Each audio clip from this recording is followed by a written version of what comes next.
요셉은 성공이 불가능한 상황이었습니다.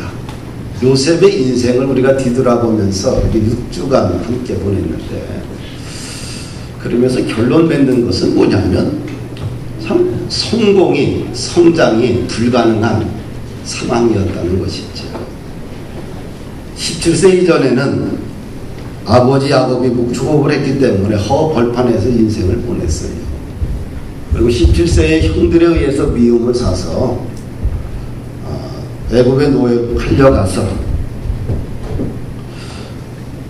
보디발의 집에서 지냅니다. 그리고 11년 동안 보디발의 집에서 노예로 살다가 가정 총무를 11년간을 해요. 그리고 감옥에서 2년을 보내고, 그리고 당당히 애굽 왕의 꿈을 해석을 해서 하나님의 은혜로 애굽의 2인자가 됩니다. 이 요셉이 정상의 위치에 서 있었을 때 곡물을 사러 형제들이 옵니다. 그리고 형제들에게 곡물을 주고요. 흉년이 지속됨으로 인해서 형제들과 아버지가 애굽에서 거주하게 됩니다. 그런데 아버지가 계셨을 때는 요셉을 방파하기가 됐어요. 어찌할 수가 없는 거예요. 그런데 더 이상 방패막이가 되셨던 아버지가 돌아가십니다. 동생은 거대 권력을 손에 쥐고 있고요. 형들의 인생은 추풍낙엽에 불과합니다. 형들은 불안과 염려와 초조와 공포의 감정의 늪속에 빠져버립니다. 그래서 동생에게 찾아와서 자신들의 죄를 자복하고 엎드려서 용서해달라고 빕니다. 그리고 우리는 당신의 종입니다 라고 고백을 하지요. 그런 형들을 향해서 요셉이 아주 대단한 말을 합니다. 두려워하지 마소서, 내가 하나님을 대신하리니까. 형들이 나를 노예로 팔았지만 이것은 형들이 한 것이 아니라 하나님이 그렇게 하신 것입니다. 오늘날과 같이 많은 사람들을 구원하고자 하는 하나님의 뜻입니다. 이렇게 해석이 참 중요하다는 거지. 할렐루야. 고난을, 나에게 찾아온 고난을 어떻게 해석할 것인가? 나에게 찾아온 이 성공을 어떻게 해석할 것인가? 인간적인 측면에서 해석하게 되면 결국 싸움과 상처와 오해와 갈등과 오만과 자만심으로 가득 찰 수밖에 없어요. 그러나 고난이든 성공이든 이것을 하나님의 섭리적인 측면에서 해석하게 되면 모든 것이 이해가 되고요. 감정도 잔잔해지고요. 그리고 자신에게 주어진 성공도 하나님의 은혜였구나. 그래서 하나님의 섭리적인 측면을 해석하게 되면 모든 것이 넉넉해집니다. 할렐루야. 요셉은 어디를 가든 성장했고 성공했어요. 노예로 팔려간 집에서 성공했습니다. 감옥에서도 그는 성공했습니다. 그의 지혜로움과 성실함을 인정받았지요. 자신에게 독화살로 상처를 주었던 형들도 마음으로, 신앙으로 품어버렸어요. 요셉이 인생의 참혹한 겨울을 맞이했지만 쓰러지지 않고 포기하지 않고 고난을 성장의 기회로 만들었습니다. 그 이유가 어디에 있을까? 요셉이 하나님을 믿었기 때문에 그래요. 할렐루야. 아버지 야곱이 요셉의 성공 비결을, 성장의 비결을 한마디로 이야기하는데 산 곁에 심겨진 나무라는 것이지요. 나무가 어디에요? 산 곁에 깊이 뿌리를 내렸다는 거예요. 다른 말로 요셉이 고단한 인생의 겨울을 보내면서도 그가 성장할 수 있었던 것은 하나님 곁에 깊이 뿌리를 내렸어요. 그래서 이 고단한 인생 세월을 그가 믿음으로 승리할 수 있었던 것입니다.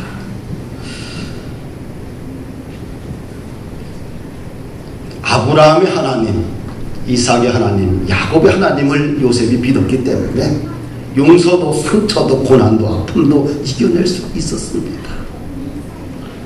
요셉은 많은 독화살을 받았잖아요. 형들이 쏜 인신매매의 독화살을, 또 많은 적대자들이 쏜 독화살을 맞았습니다. 그런데 요셉은 독화살을 맞았지만 오히려 적대자들이 쏜 화살이 오히려 꺾어지고 부러집니다. 왜? 요셉의 심령이 강건했기 때문입니다. 할렐루야. 심령이 강건하면 독화살을 맞아도 깊은 상처로 남지 않고 상처를 받았다고 하더라도 스스로 치유할 수 있는 능력이 내 안에 존재하는 거예요. 할렐루야. 우리 파스칼에 대해서 한번 좀 보십니다. 파스칼 하게 되면 뭐예요? 인간은 생각하는 갈대다. 이런 아주 유명한 말을 했지요. 이 파스칼이 23살 나이에 아버지가 이제 마차 사고로 큰 부상을 입어요. 그때 아버지를 치료했던 의사들을 통해서 기독교를 믿게 됩니다. 그런데 이제 31세 나이에 제2의 회심을 하게 돼요. 성령 세례를 받아요. 23살 나이에는 단순하게 예수를 믿었지만 이 31세 나이에는 어떻게 돼? 제2의 회심, 성령 세례를 받아요. 수개월 동안 기도를 해도 하나님이 신이 침묵을 합니다. 현실의 삶에 대한 혐오감을 가지고 있어요. 뭔가 신의 은총과 경험이 필요합니다. 간구하며 기도했어요. 그리고 요한복음 17장을 읽다가 성령님께서 생명의 빛을 그에게 던져줍니다. 철학자들과 학자들이 하나님이 아니라 진짜 아브라함의 하나님, 이삭의 하나님, 야곱의 하나님을 그가 믿게 되었고, 믿는 순간 확신과 기쁨과 평강이 넘칩니다. 예수 그리스도를 통하여서, 하나님을 통하여서 그의 인생의 기쁨과 평강이 끊임없이 솟아나는 것을 경험하는 제2의 회심을 합니다. 그리고 나서 회심 후에 인생이 180도로 달라져요. 삶의 가치관이 달라집니다. 신이 없는 인간들, 그리스도를 믿지 않는 사람들을 위해서 그가 기독교를 변증하기 시작을 해요. 그것이 쓴 것이 팡세라는 책입니다. 이 팡세는 한국말로 번역하면 생각, 묵상 이런 뜻입니다. 여기에 보면 이 책에 보면 내기논증이라는 게 있어요. 이 도박하는 사람들을 보게 되면 확률을 따라서 도박을 하잖아요. 그래서 좋은 곳에 패를 던지게 됩니다. 그래서 마찬가지로 기독교를 믿는다는 것은 큰 이익이 된다는 거예요. 우리 화면을 좀 바꿔보세요. 그래서 그가 고하는 확률 이론입니다. 만약에 신이 존재한다, 내가 믿는다, 그럴 때 어떻게 돼요? 자신에게 무한한 이익이 된다는 거죠. 확률이죠. 근데 내가 믿는데 신은 존재하지 않는다, 만약 했을 때 약간의 이익은 돼요. 그렇죠? 왜? 선하게 살아니까. 근데 내가 믿지 않는다? 근데 신은 존재한다. 인생이 어떻게 돼요? 패망하는 거죠. 무한한 손실이 있죠. 그렇죠? 영원한 처벌을 받게 되죠. 지옥 가게 되죠. 만약에 신은 존재해 주고 봤더니 신이 존재해요. 그런데 내가 믿지 않았어. 투자해도 너무 잘못 투자한 거죠. 그럼 인생은 패망하게 되죠. 신은 존재하지 않고 내가 믿지 않는다. 뭐 죄로 상태죠. 이렇게 팡세라는 책을 통해서 신의 존재를 거부하는 사람들에게 기독교를 변호하고 그들을 예수 믿게 하는 일에 자신의 인생을 던져버려요. 그가 하나님을 믿고 나서 제2의 회심을 하고 나서. 사랑하는 여러분들, 요셉의 이 말을 대비해 보면 요셉은 하나님을 믿었어요. 신의 존재를 믿었어요. 아브라함의 하나님, 이삭의 하나님, 야곱의 하나님을 믿었고요. 신이 존재한다는 걸 믿었습니다. 그렇기 때문에 그가 인생에서 성장할 수 있었어요. 고단한 인생이었지만 그가 어디서든지 간에 성장할 수 있었던 것은 뭡니까? 수많은 상처와 아픔이 있지만 성장할 수 있었던 것은 요셉이 하나님을 믿었고요. 신이 존재한다는 것을 그가 믿었기 때문에, 그래서 전능자 하나님께서 도와주신 것을 봅니다. 사랑하는 여러분들,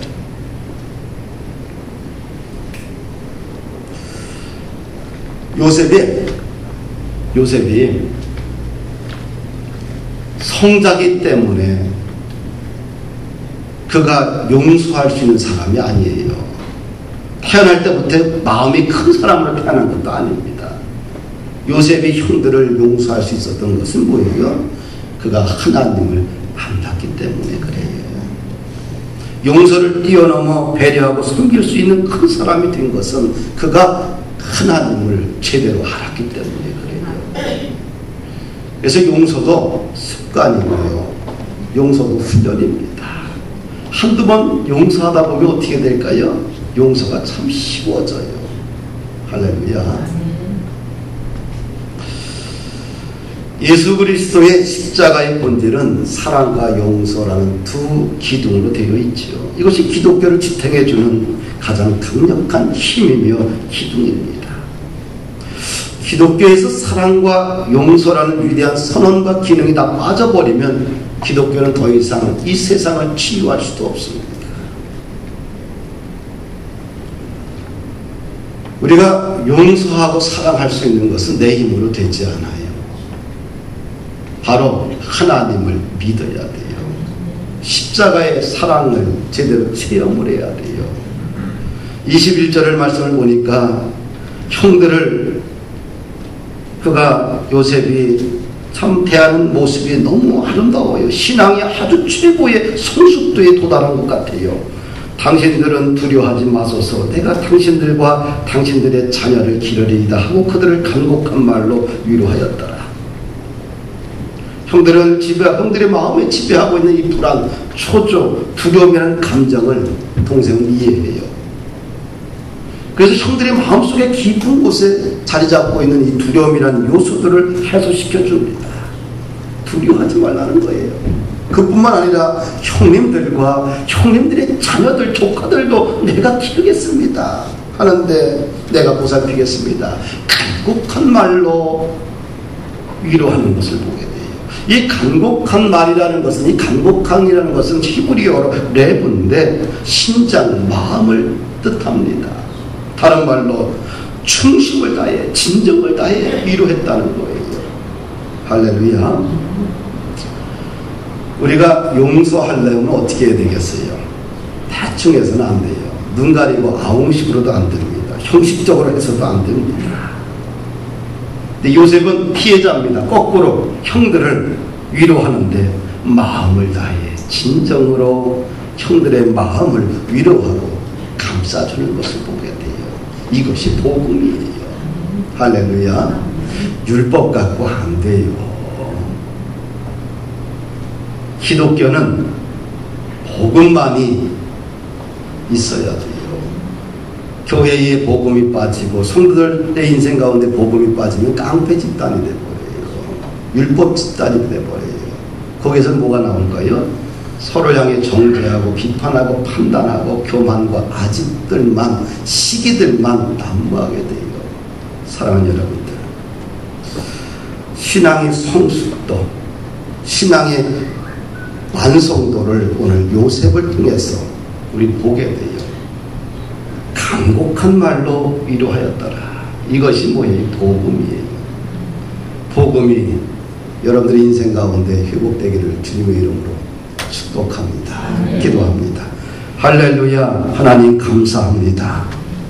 오늘 우리에게 요셉이라는 한 인물을 통하여서 신앙의 경지를 보게 됩니다. 성숙한 성도의 위대한 모습을 보게 됩니다. 우리 모두 요셉처럼 신앙의 성숙도와 거룩함을 유지할 수 있는, 그래서 우리의 공동체들이 살아나는 역사가 있게 하여 주옵소서. 예수 그리스도 이름으로 기도하옵나이다. 아멘.